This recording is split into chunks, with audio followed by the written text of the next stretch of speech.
Support for the Klyph Notes podcast comes from Acapella Apparel, an idea born from a love of hip-hop, funk, and soul music and its surrounding cultures. With fashion being a huge visual part of the cultures, they've created expressive images to pay homage, invoke nostalgia, and showcase the elements that make up the lifestyle and cultures of these genres. Acapella, apparel for the music lifestyle. For more information, check out acapella.com. That's AKEPELE.com. Oh, I have to release a podcast. Yeah. Scrambling and the content's not really, you know what I'm saying? Man, that's good. Good thinking. So I'm like, yeah. And when people tune in, I want them to feel like, yo, I'm glad that, I listened to that. Yeah, totally. So, And the way it is now, it's just going to live up there anyway. it's just, y'all, we back again. It's another episode of the Klyph Notes podcast, available everywhere you listen to your podcast, Apple Podcasts, Spotify, Google Podcasts. You can check it out at www.klyphnotes.com. There's a bunch of great episodes up there, so be sure to go back and check the catalog. It's a lot of good conversations, not because of me at all, but because of the cool people that I've had an opportunity to have on the podcast. So go check them out. And if you listen to your podcast on Apple Podcasts, be sure to like and rate and comment. That goes a long way in what we're trying to do here. And we're also an Alexa skill. So if you rock with Alexa, just say, Alexa, enable the Klyph Notes podcast, and then it'll update you with new content. A couple of things to get you guys up on in terms of things to look out for, things that are upcoming. Next month on the 27th of September, we're doing the fall edition of Mic Check PDX with DJs OG1 and DJ Trox. And on the bill, we have Mike Capes, Fontaine, and Covey. And then we have a beat set by Love Jones, who you know from, amongst other places, the Klyph Notes podcast. So it's going to be a really, really good night. Also got word that we're going to have a special guest that night. So super excited for that. So you want to come through. It's going to be a really good time, man. And then just stay connected on social media at DJ Klyph, at DJ KLYPH, and I will keep you updated on things that you should know about. All right, I just want to get into this, man. My guest this time is crazy for me to have this cat in here. I'm a fan. I'm a fan of his. And I was jokingly, but not really jokingly saying to him before I turned the microphones on, if something happened to me and this was the last episode of Klyph Notes that I was ever able to record after today, I'm good. Man. I'm good. Everybody else is out there. We wouldn't be good, though. Yo, let them know who you are, cat. What's good, everybody? Rev Shines. Thank you, Klyph, for having me. Bruh, look. Thank you, everybody, for listening. Man. If you're still listening, thank you even. You guys are the extra special thanks at the end of the shout-outs and the liner notes. Bruh. How are you, man? I'm great, man. Yeah? Having a good summer, man. Just, aside from our polluted air from the forest fires, but that's starting to clear up. But it's been a good summer. Just if people pay any attention to what you're doing, you are a busy dude, bro. Man, it feels good. I am busy, man. Yeah. It gets weird at first because sometimes I have my moments where I'm not busy and you kind of like fall out of shape and then you get busy but now I'm in that mode. I feel like I've been busy long enough. I'm starting to be able to kind of field things as they come in. I'm not playing catch up as much and it feels good, man. I feel like, I could be working on making music and it's helping my DJing getting better and vice versa. Like just moving forward in one lane kind of helps them all grow and flourish. So it's been dope, man. And that's one of the cool things to sort of watch your career, that you have this real cool balance of creativity, of original stuff, and then just what you do as a DJ. Right on, man. Which is original, the way that you put things together. That's a very great. Thank you, flattering, perfect to hear, because that's kind of what I'm going for. When I got started in this years ago, I never had a real focused direction. I just liked music. I liked hip hop. I liked records. I was just kind of learning it as it all went, and then DJing kind of just happened naturally because I accumulated records and And, then beat making is kind of the reason I was buying records at first, but then it was like, nobody was calling me for beats. I was like, well, I guess I should play these out and share it with people and try to get paid to DJ or whatever. And so it all kind of happened by accident in a way, but I like it because I don't ever get, too sick of one, and not for nothing, like if you're an artist and whatever art you're doing, you kind of still, most of us need some kind of solid income, and DJing allows me to do that too. You can, how it is. I mean, you can get DJ gigs and make money, and even if you have to play songs, always, love is what it is, man. Yeah. Well, so. I want to go back just a little bit. So like I said at the top, man, I'm a fan. I was introduced to you through Crew at first, and so knew you as a part of the Lifesavers crew. Right. That was my introduction to Rev Shines. Yeah. And then just being in the city and getting involved and getting to see where people are at. Then the next, like where I got to see you on a semi-regular basis do your thing if you weren't performing with the crew, was at the Fix. Right, yeah, man. Big up Fix. That was, we were just talking about that 20 minutes ago. Yeah. It's like we were living. Come on, man. I've that's like our last hurrah. I feel like of just like, let's just do this for the love. Like, I mean, we still do it for love, but like not worried about what you're getting out of it. It's just like, this is fun. It feels good. I like these people. I love this community. Like, go for it. Now everything you have to think about, other factors. But man, so I'm with you. I miss those days. That was, those are very, very fond memories. But for people who are listening to this, maybe who aren't in the city, let them know what the Fix was. So the Fix, first of all, originally was a combination of myself, DJ Kez, and Omega Watts, who a lot of you guys probably know. And, Kez and I had for a long time been talking about doing a night. Then Omega and Kez had kind of started talking. And then one day it was like, yo, we should just kind of put this together. We all three we're DJs and music lovers who had done lots of DJing before. In that moment, none of us were like super active at the time. And I think a lot of it was things were really kind of changing a lot at that point. So all three of us, I think, were feeling like, man, it's not really able to play the stuff we want to play as much. So we just figured, let's join forces. We started out at a really small bar in Southeast Portland, sweated that out for a good year and a half to where it was like we literally couldn't have it there anymore. I mean, we just couldn't keep, too many people got turned away basically.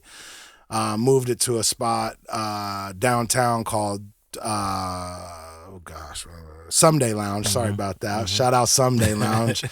And that's when it really like became the Fix. We had this more space, which was nice, but just for whatever reason, by then the word had kind of been out. There was a movement, and it was literally, to more answer your question, it was, what's the definition of it, man? It was just like, come and be free to play whatever you want to play, be who you're going to be. As corny and cliche as all this sounds, it was like, we had no dress code. Like, we weren't tripping off, as long as you weren't in there trying to start trouble, we were good with you.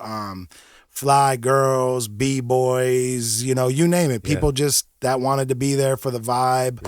And I met actually my circle of people that I'm close to now. I met most of those people at the Fix. Word? Fix was like college for me almost, like I didn't go to college. And I had, whatever, I was way beyond college age with it. But it was still kind of like, it was these few years of kind of being around these same people and cultivating these long-term relationships from that. So, I mean, shout out All Night Tong. Y'all know Colton. Some of you listening probably know Colton. I mean, that's how he and I met. We're still rocking together to this day. He's definitely like my creative partner and just a lot of other things too. So yeah, man, and it's crazy. Just like you, every once in a while, sees, oh man, I haven't seen you since the Fix, or I bet this guy at the Fix. Yep. There's just all these. I wonder if it'd be funny to go back. It's like, does anybody get married that met at the Fix? Or something? Like, right? It was that type of place, though. Yeah, I mean, because you're right. I think there was a little bit of everything, and for me, it's very impactful because at the Fix, I think at the Fix is where I met Kenny Fresh. That makes and that's sense. when I started doing radio. And Kenny was like, "Oh, you should talk to," and then he started connecting with. So for me, the Fix was very instrumental in me really getting to, because everybody was there. Right, you know what I'm saying? Right. So crazy. I was at an event last night and ran into somebody who I literally haven't seen since the Fix. I ran into Dave Noddy.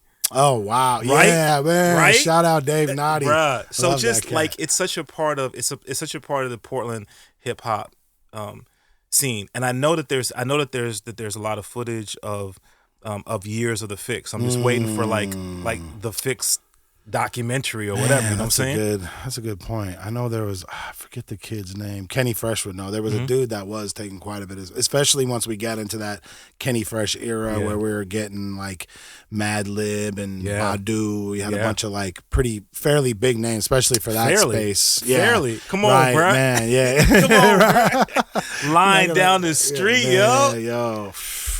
Yeah, there's a couple that still blow my mind, man. Yeah. That's what's up. Yeah, it was dope. I had a chance to probably. So I mean, we had. I mean, you've always shown me love, and ditto. well, you know, come on, bro. Like I said, I'm a fan. You know what I mean? But we had an opportunity. We had an opportunity to sit down and chop it up. Shout out to my guy Tom Bacon years ago, and that was like the first time that we really like sat and talked. Bacon, man, come on, he was just like Hurricane Bacon, man, came out of nowhere. And yeah, he really helped us. You know, we had Connie had been carrying the Fix for years, and she basically hit a point where, you know, she was doing a little bit of everything. I mean, she was, as far as like her, I mean, she's like a jack of so many trades, but like, I guess for lack of a better term, like as far as event planning and managing those kind of situation goes, was doing things that were obviously like paying her bills, whereas the Fix wasn't. So that was around the time Kenny Fresh came in, and, you know, it was a perfect timing. Kenny Fresh kind of had he had some things in place, but he kind of needed a place to plug it into, you know, and we were kind of looking for some fresh blood there. And so Kenny kind of came. He, I think, already had the Tom Bacon relationship, and that's how they're the ones that made the, you know, the money happen on for the Badus and the Mad Libs and Pete and CL and Freeway and Jake One. I mean, it's crazy stuff that like doesn't happen in a 250, 300 capacity room. You know, exactly. Like, if it was the capacity even that, I don't even know. there, I don't even know that it was that, bro. Right, I don't even know that it was that. But like you said, one of the things that was cool about it was there was such a good vibe. So, and it really was come as you are, and you got to see like old school heads, you know, young cats, everybody was there in that same space, man. In a way that I don't think always happens on the regular. You know, people typically will go because I'm looking for just this scene and I only expect to see, but the Fix, man, everybody was there and everybody showed love. It's true. I mean, it's kind of where, you know, I hate saying it now. It's the culture. It's just like a buzzword now. Right. The way the culture is gone, it's, you know, I'm not going to say that something like the Fix isn't possible anymore, because it absolutely is. It just takes the same, you know, it was a lot of entities that went into making that. Not any one of us couldn't have created the Fix, you know. So that is part of it. You could still get a good group of people together and create some dope stuff, but this is the way the music is nowadays. I mean, there's so much separation now. I play, you know, you kind of know my aesthetic, but there's plenty of things that you probably don't see me at where I'm just playing. You know, I'm trying to find out if Kiki loves me or not. You know what I'm saying? I'm playing. I'm in the kitchen whipping like a stir fry. I'm doing what I got to do, and I actually like enjoy a lot of that music for. Not like I'm gonna play it in my car, but I enjoy it for how it makes people feel. I mean, that's my thing. I'm all about a vibe, and you know, I learn a lot about music through just watching other people. What are you gonna get live off of? You know, so I'm okay with it. But what I do see is like almost never is there a time where I can play Sicko Mode by Travis Scott and then go into This Generation by Tribe Called Quest and I'm going to have the same group of people out on the thing. You know what I mean? It just doesn't. Where with the Fix, I feel like in that time, there was nothing that was that extreme, like, you know, nothing was that night and day. There was at least like, you know, I guess the biggest rapper I could probably compare to like some of these guys now back then was Lil Wayne. I remember that was when Lil Wayne was really hitting like his pinnacle. You know, he was, you know, people were calling him the greatest rapper at that time. And a lot of that stuff wouldn't have fit, but even with the aesthetic of some of the Lil Wayne stuff would have still kind of worked in that at times. But just the trap texture and everything, it just wouldn't work with that. It wouldn't. And people would want to hear that. Then we would get a reputation for playing that. It would bring that crowd. The people that want to hear the other stuff would stop coming. It's just, it's really hard to do that now. You know what I mean? So a lot of it was timing and just the more than anything, bringing all those like powers together was we all had good friends that we automatically just bringing our friends into it gave us like a dope community. And that's, you know, as I sit here talking about it, it hit me. It's like what happened was we got older, you know, the Kez and Omega and we had kind of formed these careers as DJs, so we could afford to continue to do that. But the people that came and supported us got to ages where it was harder for them to get out every Thursday. And, you know, people had lives. And then, you know, again, with everything changing, the new generation found their own versions of that. If, you know, you're going to go where everybody knows your name. Man. You know what I'm saying? And you can sing all the lyrics to every song. Oh my gosh. Okay. So we jump to that because, like, for me, that was a very influential time. But let's go back a little bit. So you're DJ / producer, but I mean, I think you excel at both of them. So I don't know that I would even put one necessarily above the other. No, that's why I'm just Rev Shines. Exactly. But your beginnings, you know what I'm saying? Where did it start for you? Oh man, I mean, the beginnings. I mean, I could tell you right now, just to, you know, long story short, I've always been a music fanatic. I was always way more into music than the average person. You know, when I was a real little kid, I was into Kiss. My parents aren't really sure why or how, probably because of like their theatrics and antics. You know, I was 4 or 5 years old. It looked cool. You know, I latched onto that.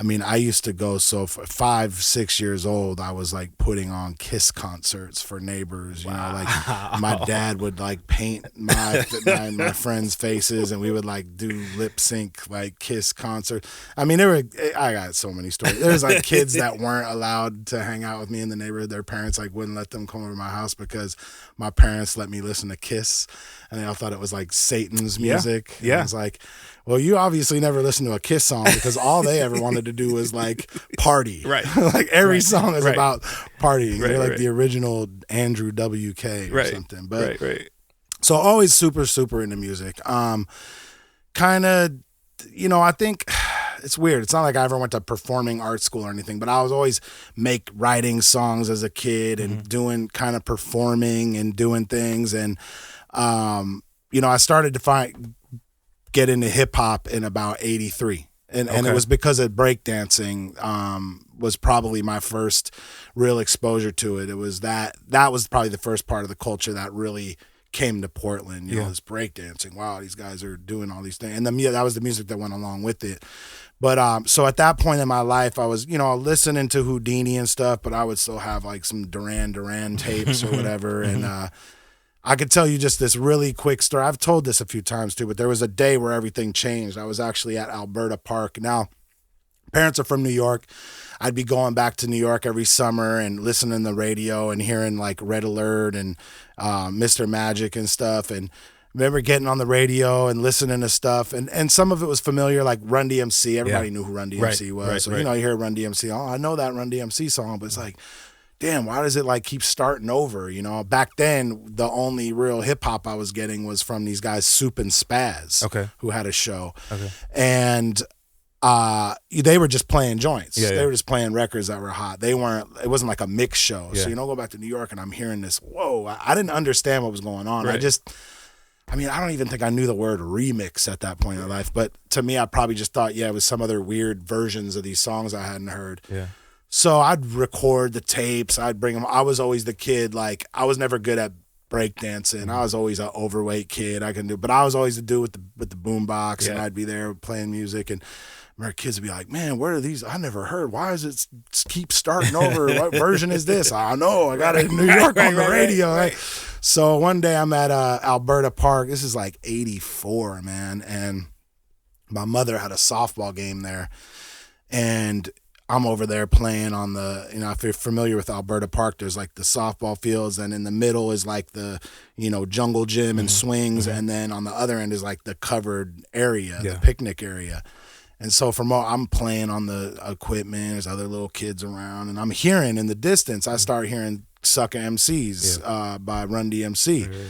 And I hear the record 2 years ago, a friend of mine got me to say some tips 2 years ago. And I'm like, oh, that's that. That's that thing. That's that thing. I run over there and I see for the first time 2 turntables in it, and that I see that he's going over here and playing this one, and then and I was like, oh my God, like mind blown, like no idea that's how that was, achieved at that point. And I don't even know how my memory of yesterday, literally like yesterday, sucks. This is show you how much like this moment meant to my life. I remember I was wearing a Kiss t-shirt, and again, I'd already had like dipped my toe in. I'd seen Beat Street, whatever, so I had my little Pumas and stuff too. Right.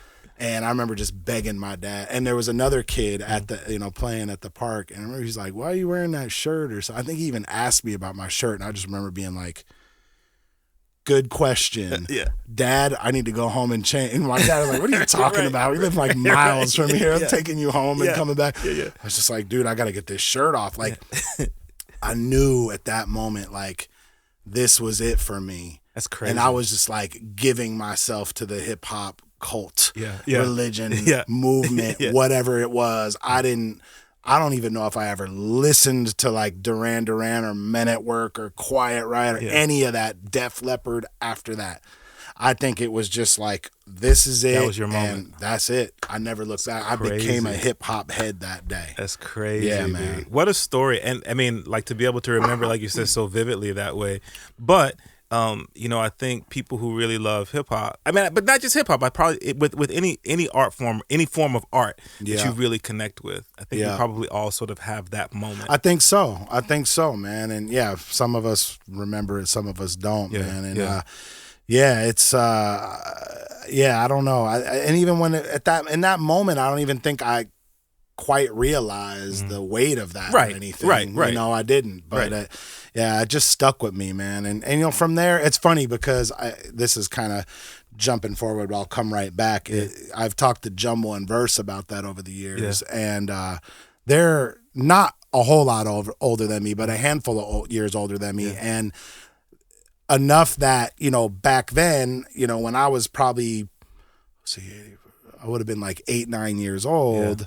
They were old enough to be part of that. They were probably 14, 15. Okay. At the time. Yeah. So, maybe not quite that, but old enough to be at the park. And so we talked about it. He's like, man, we were probably there that day. Wow. Like how, just to even think about that is so ill. Like, and I wouldn't go on to meet them until obviously, another like 10 years later, 12 years later. Yeah. I met them. 94, I think summer of 94 is when we really, I had kind of met them, here and there, but so, I was the guy in my group of friends we were all into hip hop. We were all hip hop heads. We all wore Timberlands. We all blah, blah, blah. Yeah. I was the one that bought records. I was the one that had to have turntables. I was just a little more into it. And my friends were really supportive of me. Yeah. None of my, we all played around, but none of my other close friends at the time really, even if they might write a rhyme or hear, it wasn't like I'm gonna be a rapper, right. you know. But right. they all kind of always supported me in my pursuit to do whatever the heck it was I was gonna end up doing. So you know, that it was always like, you know, there'd be these different steps along the way where like, oh, you got to meet my man so-and-so. He's the other dude with records and or whatever, you know, and finally is, you know, one of my best friends like, you got to meet my cousin Jumbo, you know, you got all these. By this time I was like starting to find samples on records that hadn't been used that I wanted to use, but I had no equipment to do that or anything. So I went and met Jumbo this one time with my with his cousin and showed him records. He was just like, hey, you know, who is this dude? Like, let's make some beats. And kind of sat there and watched him make beats out of these records, and we just clicked, man. Same thing with Verse. I don't think I met Verse right away. Maybe it was like, I feel like I probably have been rocking with Jumbo for a few weeks before I finally like got to meet Verse, and so Verse was kind of aware of who I was and what I was doing. And then I just kind of became this like illegitimate member of the crew. Like I was definitely like the youngest guy around, although they were kind of starting to cultivate this collective called the Misfit Massive at the time. So there was I didn't know it right away, but then in the months to come, I would see like, oh, Verse has been rocking with, you know, these guys over here that are my age. And it was all, you know, Jumbo had been rocking with Bretto, who I hadn't met yet. And, you know, Verse with like Destro. And back then, oh man, what was his name? What was Destro's name back then? Oh man.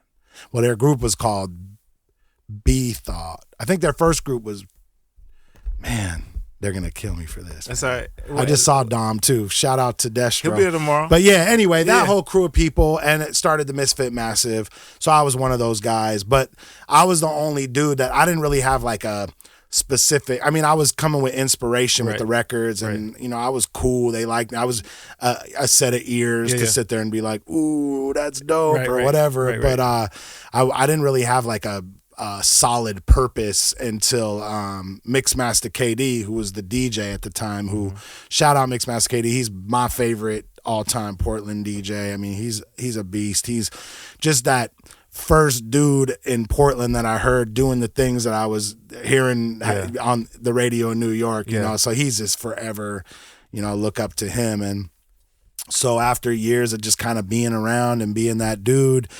KD got a job offer that he couldn't pass up, moved away to Cali. It was kind of like, yo, do you want to, you know, obviously, absolutely. Right.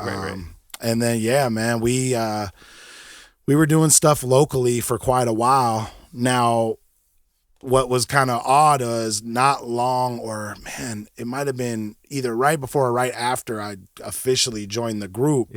I got an offer to do an internship with Kenny Dope out on the East Coast.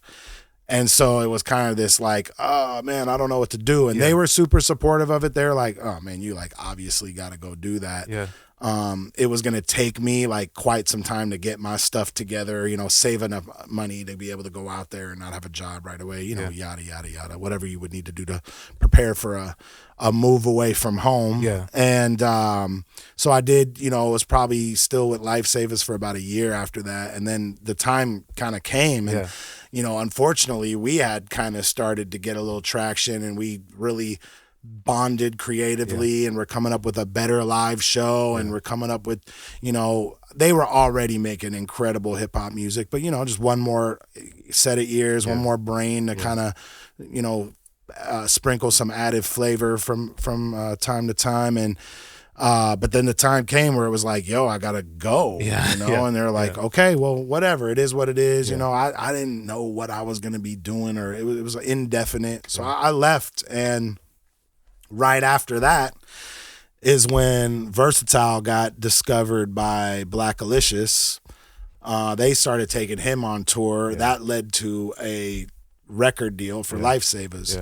So I had some weird things happen to me on the East Coast. So I worked for Kenny Dope for about a year. went and toured with him, would kind of assist them in the studio. I didn't know what the hell I was doing in the studio, but like I would be there again. Like they always just, all these guys have always given me the they've always like respected my ear and stuff. So I would kind of be around just, that sounds good to me. Guys. What do you think? Right. Which obviously was crazy to be a part of that whole thing. But I had, in my life outside of that, living on the East Coast, had some weird stuff happen, got caught up with a dude who was my roommate's boyfriend, and ended up, long story short, I had to come back to Portland.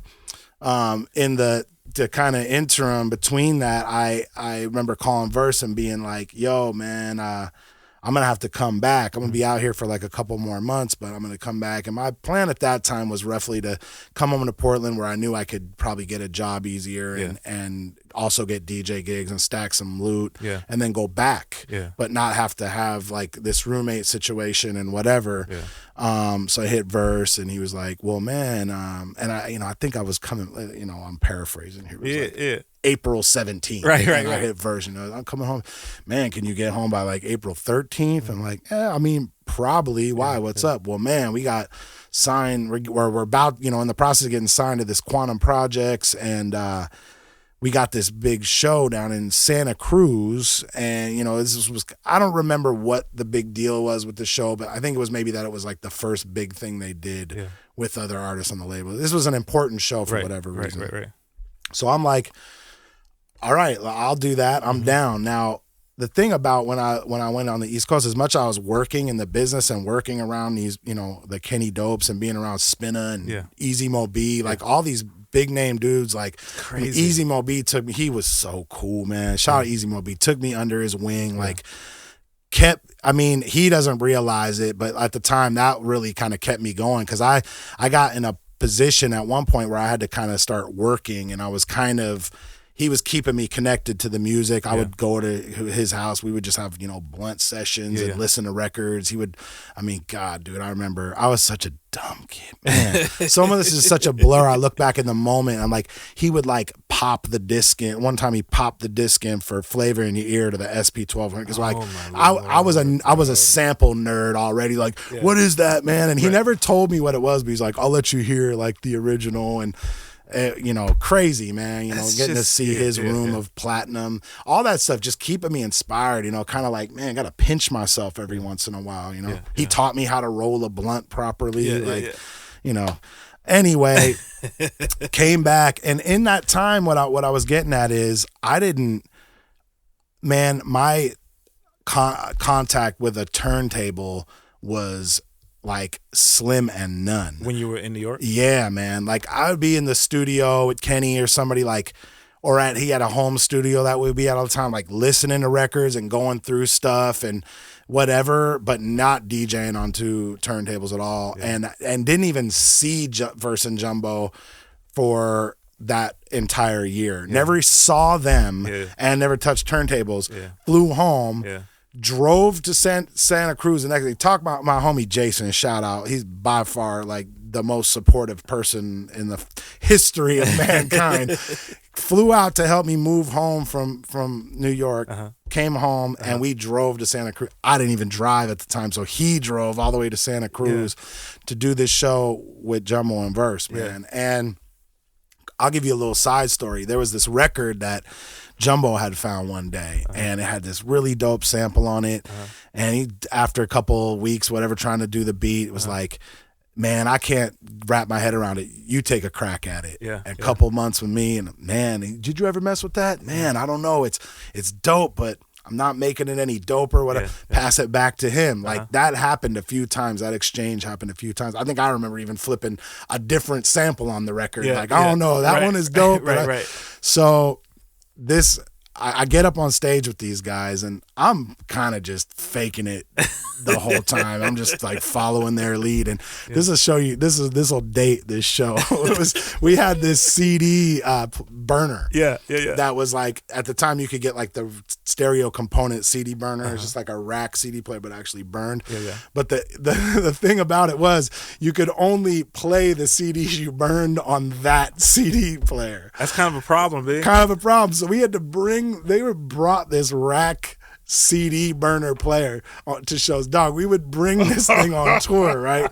So we got this show, that we talk about minutes before we go on stage. We're up there performing, and Verse is talking to the crowd, And Jumbo comes back to me, to the DJ riser, and he's like, "Yo, man, pop this in the CD player." He's like, "It's a new joint. Just follow our lead and whatever." I'm like, "Okay." Yeah. And I pop it in, and it's like, boom, boom, we're coming through, we're coming, and I'm like, oh, and bro, I doubled over in laughter, because it was so dope. Right. First of all, when it came, I was just like, oh my God. Right. And I was just like, oh, it's the joint. So that's the one that you guys been trying to work on. It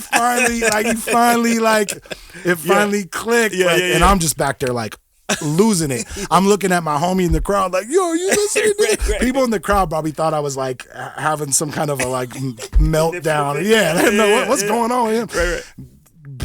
Gift the gab and lyrics pouring, people coming out the back. You could see them coming out of the dressing room, like peeking their head out, like, yo, what is that? Yeah. And I'll just never forget, like, going back and everybody's like, yo, what was that? Like, yeah, that was some news, which is so Verse and Jumbo. Yeah. It's just so them to like not tell anybody anything, and just drop it, including me. Yeah. You know Right. Oh my God. And I mean, that moment changed everything. Right then was when like I knew like, I think we're on to something here. Yeah. You know, we're such fans of the craft, and that it's hard to like see yourself that way sometimes because you're holding yourself against the Dillas and the, De La Souls of the world and stuff. But that was the moment where I was just like, it's like, I think about the Police when they made the song Roxanne or something, you know what I mean? Where it was just like, woo, like, goosebumps, we got a joint, you know? And man, that, and the rest of that part is history, man. We rocked out tough for the next 6 years. Well, again, for me, I'm getting ahead of myself. No. Because bro, with you, we gotta do like a part 3, a part 4. Right. You know what I'm saying? Yeah, but it's so cool for me because like when I moved here and was trying to get to see like who's like what's happening in Portland. First person that I connected with, or one of the first people that I connected with musically was Watts, and so then I knew of Lightheaded.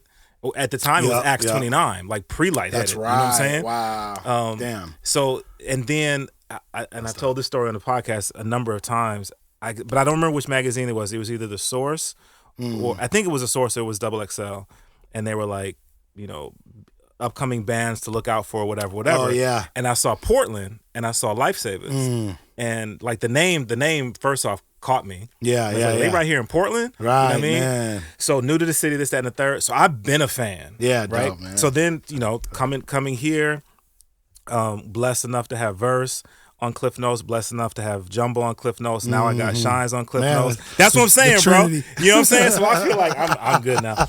Okay, so we got to do this. So. Chopping up with my man Rev Shines. Let me just say this real quick, man. Before we go further, I got to give a quick shout out to my folk over at Acapella. I'm rocking one of the Acapella tees right now, man. Acapella apparel. They are through clothing, I think, a representative of a lot of what we talk about on Klyph Notes, which is hip hop. Really have that aesthetic for our culture. So check them out, Acapella apparel. It's acapella.com, AKEPELE.com. When you were just talking, you were saying like, how you're holding yourself up to these different folk, and you mentioned Dilla. You have a Dilla story.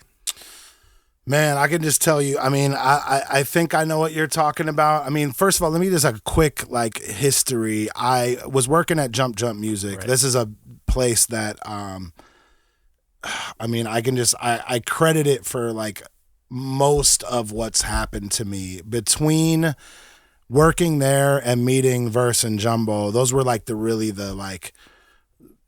where I cut my teeth, that's the roots of my existence in this. And what was so dope about Jump though, is it was exposing me to this international wealth of knowledge from guys that were twice my age, that had been collecting records for years, that, to the Japanese cats that would come in to buy records that would always be nice enough to like, put you up on something, to selling records to Questlove and D'Angelo and, Zach De La Roca from Rage Against the Machine and Jay Dilla through, mostly through Questlove. A lot of people ended up being through Questlove, made friends with with Questlove in about 94, for whatever year Do You Want More came out. We got to be cool. Him and another friend of mine, Dan.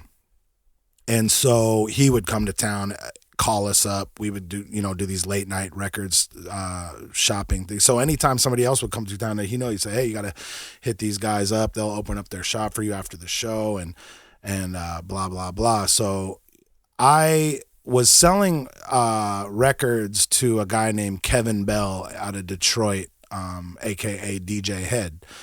And I was selling records to him for a while, and I didn't know he was a DJ yet. I knew him as this Kevin Bell guy for probably like a year. And one day we strike up a conversation finally, like, man, by the way, I've been selling records. You tend to buy like breaks and samples. Like, are you a DJ or a producer or something? Oh, yeah, I am. And I was like, oh, man, I see you're from like Detroit. Like, you mess with anybody I heard of. Now, I'd heard of JD because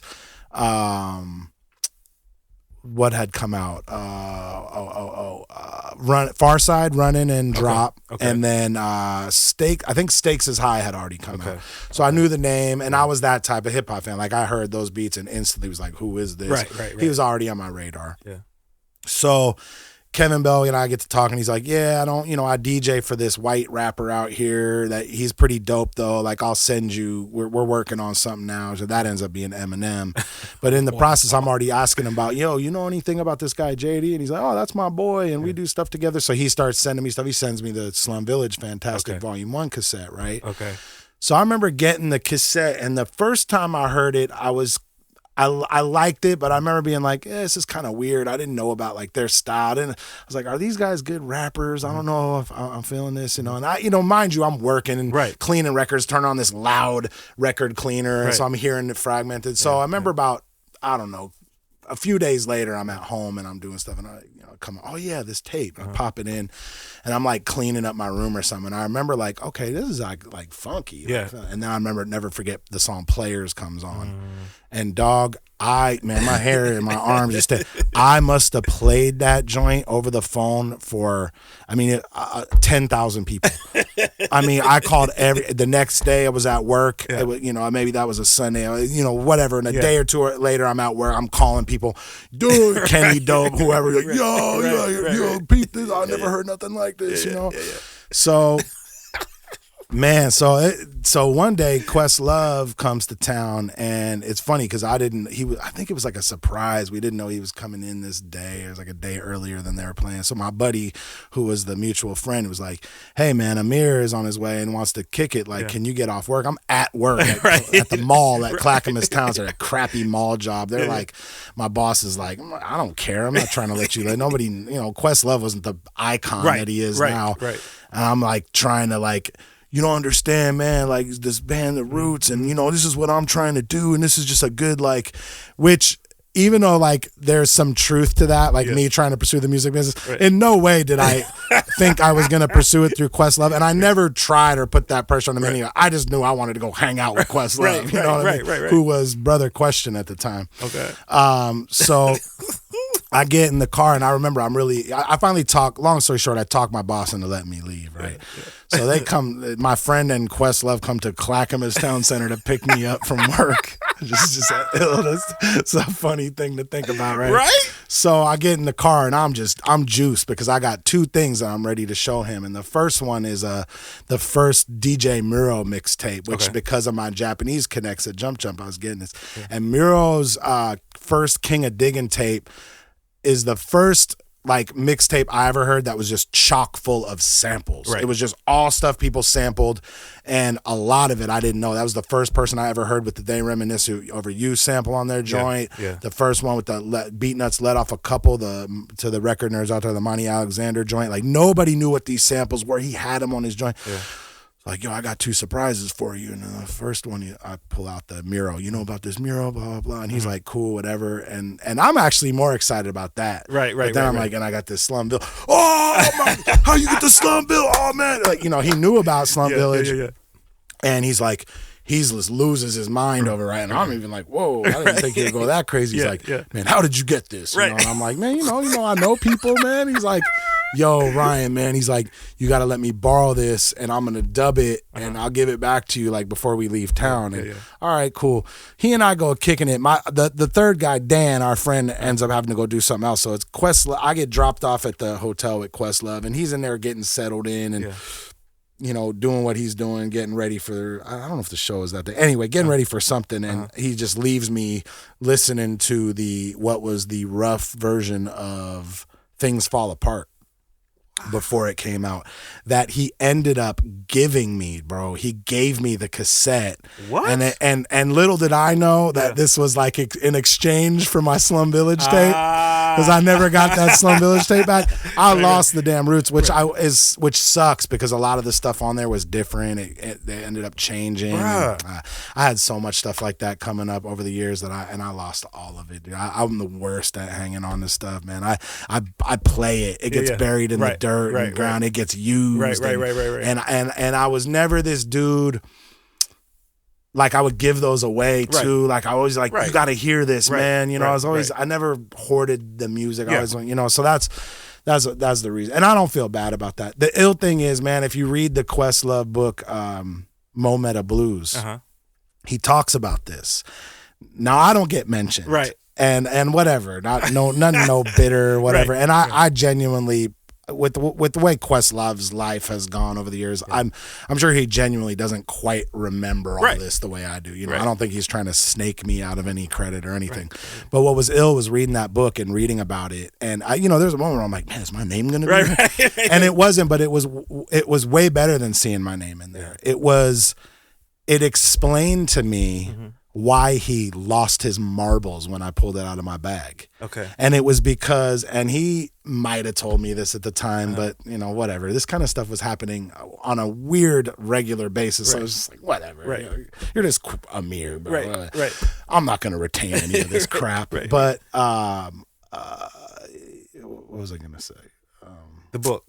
Oh, yeah. So what it explains, though, is how basically D'Angelo and maybe Q-Tip, but I specifically remember were like taunting him with the Slum Village tape. Oh, is that and they right? kept calling him and leaving messages like, yo, you got it. And so he's just like, man, how do I need it. I need it. So, you know, here I am with it. And that's why I was like, man, how did you? Like, I realized that's why he was like, what? I got these dudes. Like, how do you get it, man? You know, it's like...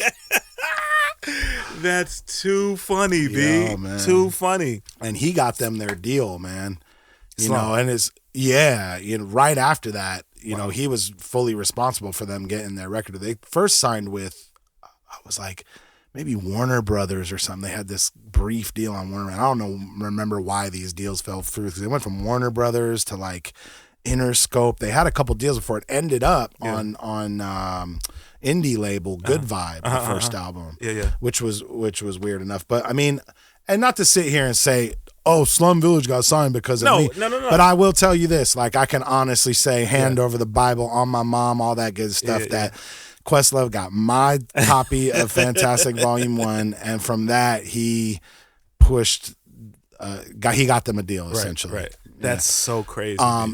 I just told all of that, and I didn't really get. I know into we go. I know. So through all this, obviously over the years, you know, he now becomes friends with Dilla, JD at the time, and D'Angelo and all these guys. They're becoming Soulquarians by now, and so would talk to Dilla on a regular basis, like weekly pretty much. And I had a list of guys. I would get to Jump, and that would be my thing. I would go through the records and be like, oh, this is Pete, this would be a nice one for Pete Rock, or this would be, and I would literally call these dudes and be like, yo, I got some like Rhodes stabs or whatever. I mean, I remember I would leaving messages with Dilla's girlfriend that would be like to the nature of like, hey man, we'll just tell Jay that I found this joint that should be the remix for The Hustle or whatever, like specific, nerding out over that stuff. And I would play them stuff over the phone. Oh yeah, give me that. JD Dilla was the first guy, or maybe even the only guy that was ever like, you know what, man, I just trust your ear, bro. You ain't gotta like waste your time playing all this over the phone. Just send the records.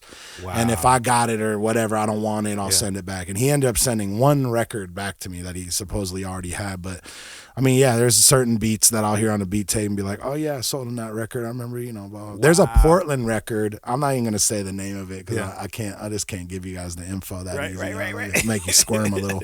But there's a Portland record that I sold him at one point that he absolutely has used the open snares off of. Really? And the one hint I will give you guys, just because I want to shout the dude out, it's Ron Steen on drums on the record. So to me, that's dope. Any of the music fans to know that there's a Ron Steen snare on some Dilla beats out there. That's crazy, bro.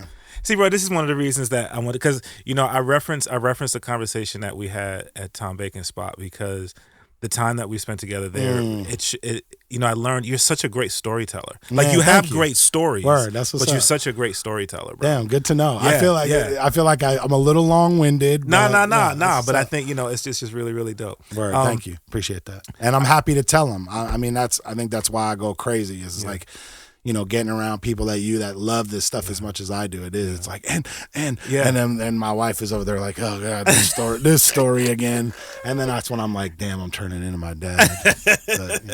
But I think people who are fans, someone like myself who is a fan of hip hop, we were mentioning is when I was setting up, I've realized now that, I really know what my lane is. And I know what I like, and sometimes that's enough. Right. But sometimes you are curious about what influenced that, or how did that get to that spot. And so to have someone like yourself who has had all these experiences and has had relationships with a lot of people who I love the art that they've created, to hear those backstories to me. Right. I mean, that's just so cool, B. Man, there's things like, and I won't get into specific stories right now because it's a take all day, but I mean, I definitely led a very charmed life for a long time.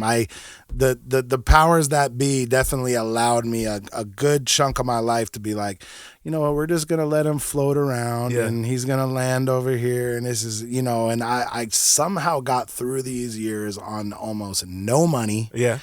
And got to go do some incredible stuff though, man, and got to be around some people. And I will say, like,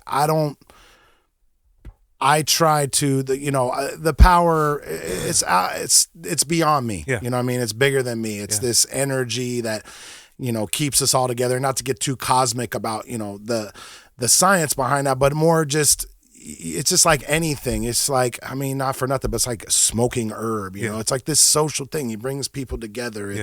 And that's very much what it is for music, as long as you are willing to stay open and be giving this stuff away. You got to be a filter, and you can't be a dam or a roadblock. Got to be a conduit.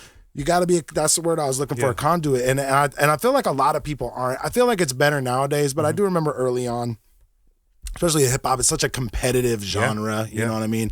And it's like with DJs, like keeping secrets. And don't get me wrong, man, I got a few records here and there that I probably don't like to tell the whole world about because I'm got a plan for it or whatever. Those plans almost never, pan out, but whatever. But for the most part, to me, it's like, what fun is it if you're not sharing the experience with other people? So that's what I can say. If there's anything that I can,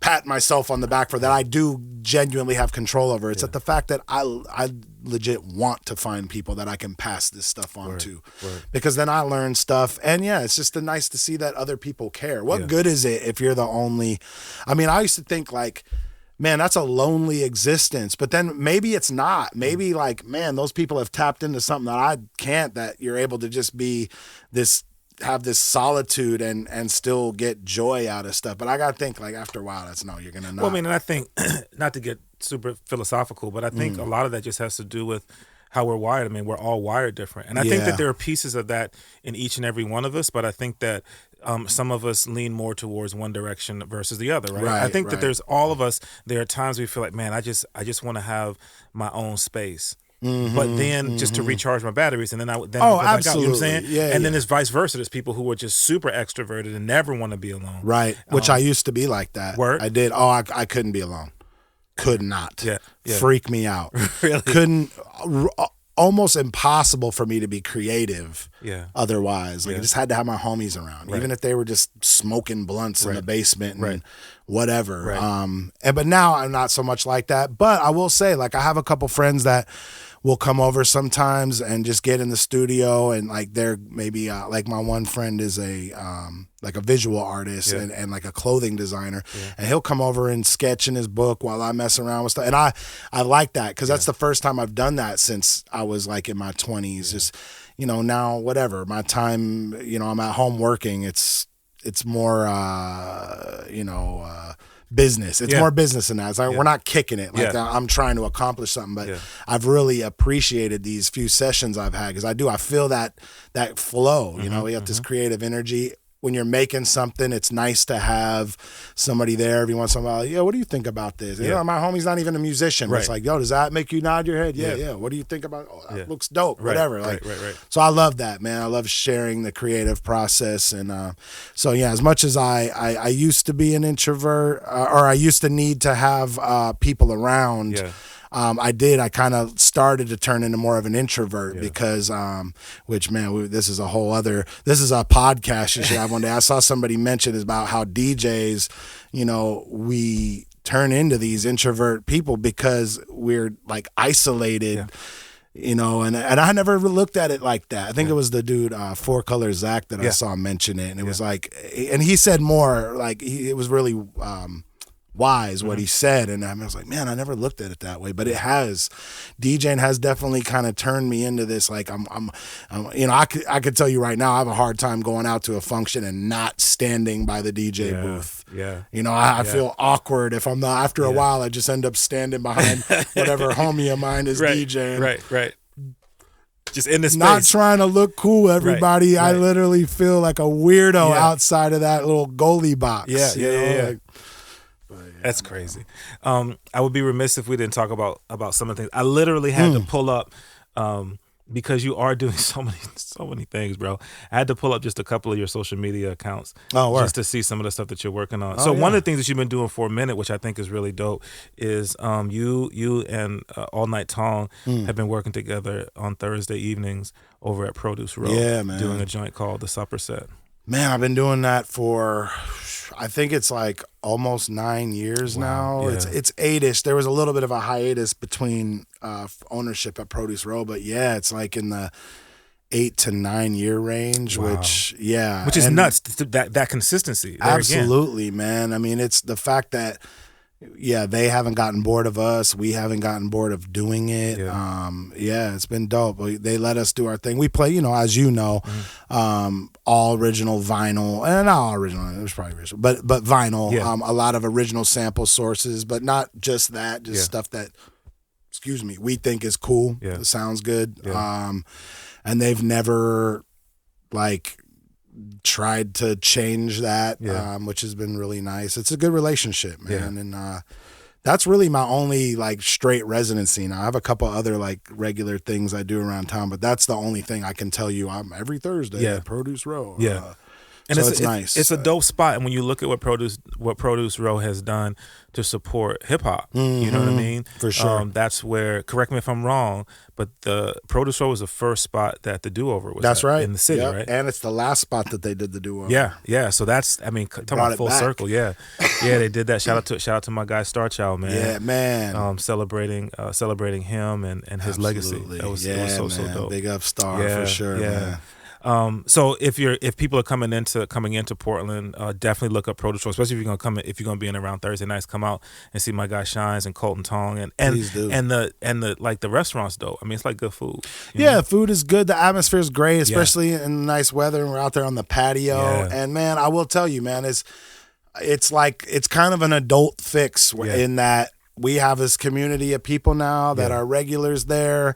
I've like connected some of these people with each other. I got sneaker brand employees from different companies co-mingling. I got there's just some good things happening, man. There's people from like all walks of life that come through. I get the last like 2-3 years I've gotten a lot of newer, younger cats that have moved here for the different sneaker companies or like the different creative agencies, which as you know, we have so many here now. A lot of these guys are, because a few of them started coming and they all kind of run in these circles and it spread. So now we've kind of become this little meeting hub for a lot of these guys. And like I said, guys that didn't know each other from different creative, but all kind of doing the same, general thing. And now our friends, I see them, they've created these whole big groups of friends out of that and stuff. So it's super. I just love that. I love that we have created something that people, I think it is that it's a little bit different from other things that go on, so they recognize that. But more than anything, we just create this comfortable vibe. You know what I mean? It's everything's kind of chill and laid back, and being outside just kind of is the icing. But on the cake. bro, like to hear you say that's very, very interesting. So just going back to the beginning of this conversation. That's what I got from the fix, right? That's what so many other people got from the fix. That's once again, you've created this, like you said, it's an adult fix. You've created this atmosphere where everybody can go and network and feel comfortable. And it's a different, because of the location, it's really easy to network. Where you can sit and talk to people and have conversations. It's a little more of a social setting for sure. One of the other things that, and then like, man, Shines is all over the place. Just like follow my social media because he's doing so many different things. I'm about to my dirt bike racing career. We haven't talked about that yet. We haven't talked about how I'm gonna be part owner of the new Portland baseball team that's coming. Here he goes. One of that baseball team, damn it.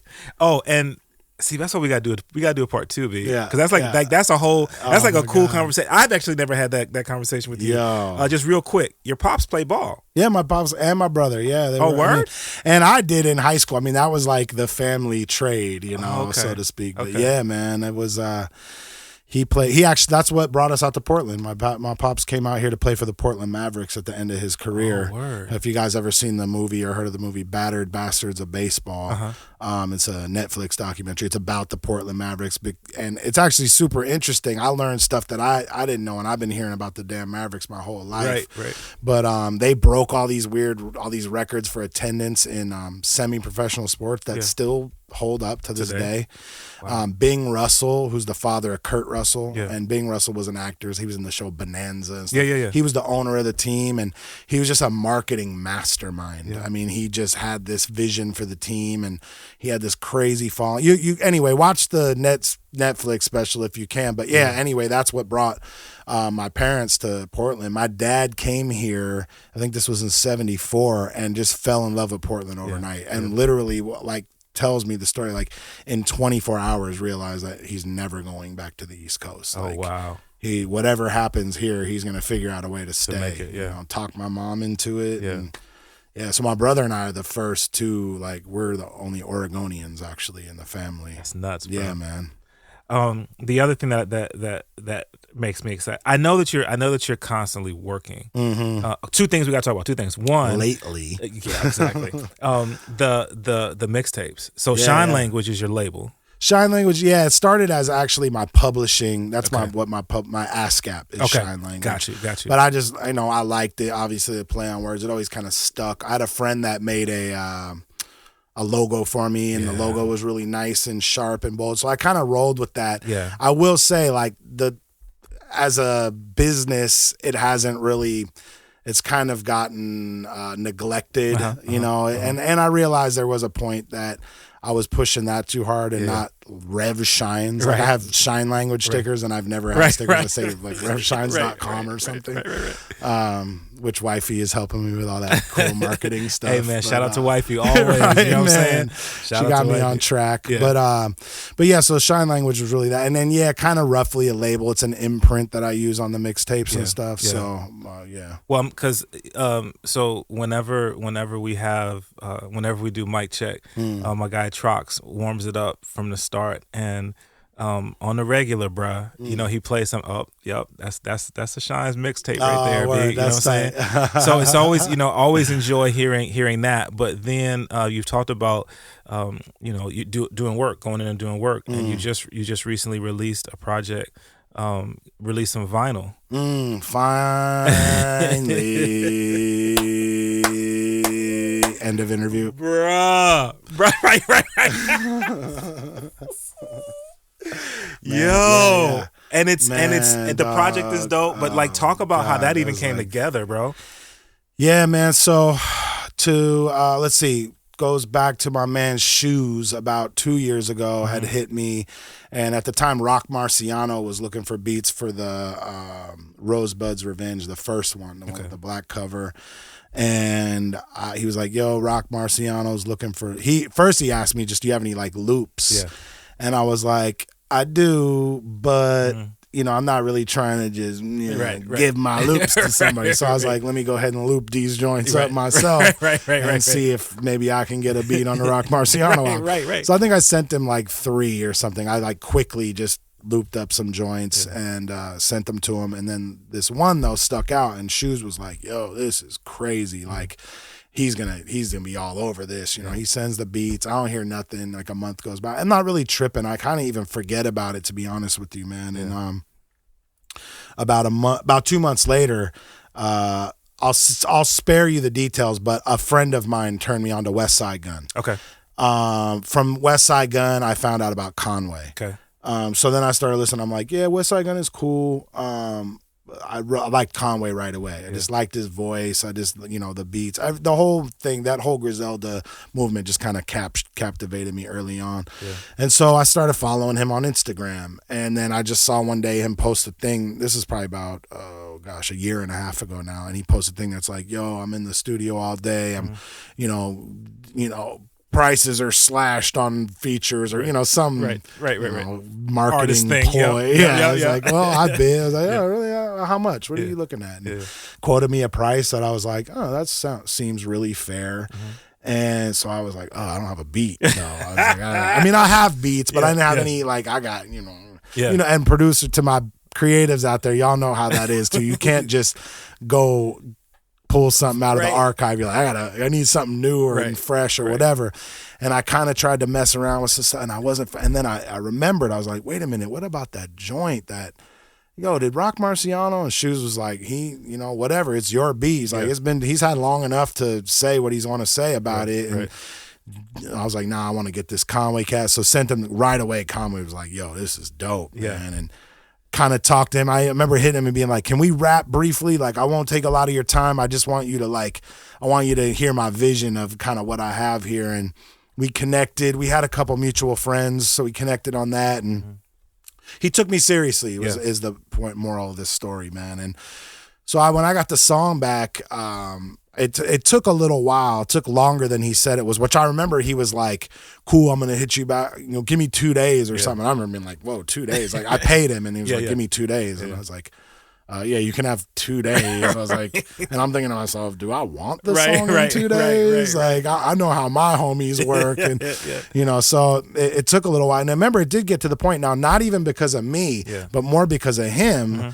And him stringing me along the way. Did it even get to the point where I was like, yo, am I going to get the song? And so I remember there was a couple week period where I was like, man, am I going to get a record from this guy? And then I finally got it. And I remember I was hearing the first line of the joint and being like, oh man, this is exactly, this is exactly what I wanted, and we definitely had like a nice little creative connection on that first joint. And then, so I just figured, you know what, let's try to do another one. Did a second joint, rest is history. Now, partially because of my typical procrastination, I took a while to put this record out, but it was also, there was other things that played into it also, but I'm a bad finisher for one thing. That's why this is my first piece of vinyl. So, I'm planning on putting this record out myself, whatever. And finally it starts to get to the point where, all right, man, it's taken a long time, and I'm down in LA, and the crazy thing about it is I went down to LA just for the hell of it. My lady was down there on work stuff. And I was planning on going, and she, you know, again, man, shout out to wifey, but she hits me, and she was already down there for work, and she's like, yo, like, if you come in a day earlier, we can see your boys perform. And I'm like, who's my boys? And she's like, Conway and West Side Gun are going to be in, you know, Santa Ana or whatever. Right. Obviously, let's do that. Yeah. I was really hoping to, you know, try to rap with Conway and all that, which didn't end up happening, but it was dope to see them live. Like, I know people are just kind of catching wind of a lot of this now, but like for the early on dudes, it created this crazy cult following. And so to the cats that know, you'll know what I mean. It was crazy to finally see them in person, even because they were kind of these mysterious dudes. Like, where the hell? They just came out of nowhere. And I, you know, I remember watching their show and being like, okay, use a little work, whatever, you know. But it was, you know, crazy to see that. So next day, I'm hanging out with House Shoes, who that, you know, that's my man. We whatever. This is the first time we worked on stuff, but we've had a musical connection for a while. Yeah. And, you know, we're sitting there doing what we do, you know, twisting up, listening to, geeking out off of Dilla samples that we just discovered or whatever, and talking about the record. Is like, man, I really need some help. Like, I need your advice. Like, you know, who do I go to press this? Should I do a 12-inch? Should I do a 45? He was like, you know what, man? He's like, skip it. Let's just do it. And I'm like, what do you mean? He's like, let's do it, me and you. And I'm like, word? He's like, yeah, like, let me put it out for you. I'm like, please do, you know? Yeah. And he really showed, I got to say, shout out to House Shoes. He really, and I already knew, obviously, he has left his mark on the culture numerous times, and understood the importance of what he does, but really getting to see it firsthand and see how he, I mean, straight A&R the project, executive produced this project. Yeah. I mean, he gave me a couple pointers. It was his idea to put the No Country for Old Men sample to begin. I mean, that was, it was literally like, okay, we're going to do this record. You know, you got to send me the record again. I know you sent it to me, but I, you know, blah, blah, blah. I got lost in the shuffle. I'm going to sit with it. And I remember him being like, all right, I'm going to go get stoned. I'm going to listen to this for a couple hours and I'm going to get back to you. And so I remember he texted me right away. He's like, you need to fly the hook to the end. You need to blah, blah, blah. I'm like, whoa, you need to go watch No Country for Old Men, find a quote from that, put it at the beginning, blah, blah, blah, and get back to me. Wow. Okay. Wow. So I go do that. I had seen like parts of No Country for Old Men or whatever. I hadn't wanted to go watch that, kind of skim it and find this. Now here I'm thinking there's some like hidden meaning to this. Like he wants me to use a specific, so I'm finding all these clips and using, finally I found, this one kind of works. And is this the one? Is this it? Yeah, that's perfect. Well, do you think there's a better one? It doesn't matter. Well, and I was like, well, why that movie? Right? I never asked. So I was like, why that movie? He's like, man, he's like, on some like, duh. I mean, I don't think he said duh, but it was like, bro, because that movie has no music in it. And I knew you could find a clip that wouldn't have music that would interfere with your music. Like, this is how his brain works, right? I'm like, wow. Yeah. I didn't know that. I never thought of that. That movie has no score under it, right? So there's... Oh man. And then that was his idea to have that dude do the artwork. And I don't remember if Shoes had the idea for that specific artwork or if it was the artist's idea, but whatever, he paired me up with that guy. I saw the artwork. I was immediately like, I like what it stands for, but I don't know if that you want to associate my first record. This isn't gonna be good. And my thing was, obviously it was like, there's, you know, it's aggressive or whatever, but it was also, is this going to come off as gimmicky to somebody? And, you know, Shoes kind of sold me on the concept and I finally agreed. I will say though, man, I got to be honest, like I pussed out. Although there was a point where I was, hey, so is it too late to change the cover art? Because I've been kind of having, and I remember him just being like, he didn't say it in these words, but the sentiment was kind of like, you have no choice. Am I putting the record out or am I putting the record out? Because, but man, it was a perfect storm, man. You know, a lot of the records, now we could say the records sold out in 3.5 hours, 500 copies of a 12-inch for $25 a pop. A lot of it having to do with, it was just, again, perfect storm. Conway blowing up, getting signed to Shady in the meantime. You know, that's what I was going to say earlier. My own procrastination kind of benefited me in a weird way. You know, the artwork, it was just good timing. Shoes did a great job of curating it. All the players played their role really well in the making of that. And so it was a great experience for my first record. The weird flip side to it was that because it came and went so quick, it kind of killed the record almost. It was like, cool. There was the 2 days of like, it sold out, right. Hurrah, let's celebrate. And then a couple weeks later, there was a moment where everybody got their records in the mail and people were posting them, and that was cool to follow the hashtag and see this traffic. But then that, as people all got their copies, that kind of faded to black. And then luckily there was a couple DJs, like Trackstar, he's the Run the Jewels DJ, and one other guy outside of Portland, and then of course you playing the record kind of helped. We were like, yo, I heard this record. Oh, okay, yeah. I can't sell it, but I actually ended up sending the files to a few fans, just like, here, at least have it to listen to. So that get a little bubble. And then about 2 weeks ago, Shoes finally posted the A-side. I think just the clean version of the A-side is now available for download for free on Spotify. And so that helped because people, but you know, aside from that, it was really kind of like poof, and it was gone. So it was bittersweet, you know, because it was something that it was a 1.5 year build up for this like crazy climax. But what it did do for me is it gave me just a little more of the confidence, a little more of the ego booster, whatever, to be like, oh yeah, people dig my stuff. Some people didn't dig it. Like some people hated on it, but reading that was refreshing too. And it was like, because people are listening. Yeah. People are listening and having an opinion, forming an opinion, man. Yeah. And obviously I don't want to put anything out that nobody likes and everybody dislikes, but I'm okay with that. Yeah. Just to let them decide. Let them decide, man. Let go. Yeah. Yeah. You know what I'm saying? Yeah. Quit being this perfectionist that everything has got to be held to unrealistic standards, you know? And so this is fueling the next thing, man. You know, I got some more coming, man, and I'm not gonna stop, man. I understand that this next time around may very well not end up that I sell this in 3 hours, and it's probably not gonna end up like that. But even if it flops, it's not gonna stop. You know what I mean? Yeah. It's just like it's no more of the thought process that I had before. It's like, sounds good, it's banging, let's get it out there. Your best work should I say this all the time. Your best work should always be ahead of you.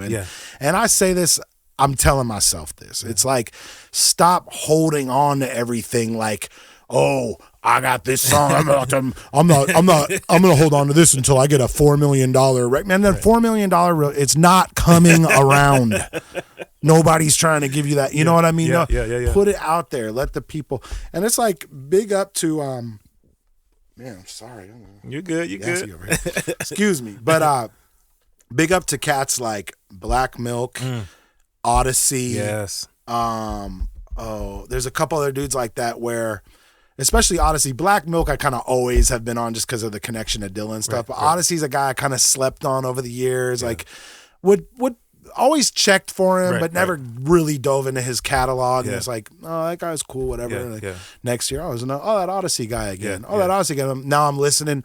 Wow, that's quite a step up from what I heard 3 years ago. I think, that's cool. Yeah. Wow, here's that Odyssey guy again. And just putting it out there, keeping this consistent flow of product, staying on the road to now.